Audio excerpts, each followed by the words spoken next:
Welcome! In this video, you'll learn how to set up the language, currency, and time zone in Access Pro to avoid errors in your records and billing.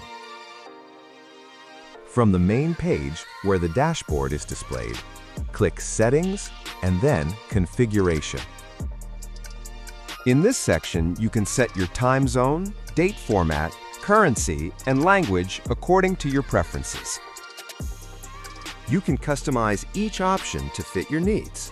Select your time zone based on your location, choose your preferred date format, set the currency you work with, such as dollars, euros, or yen, and pick the language that suits you best.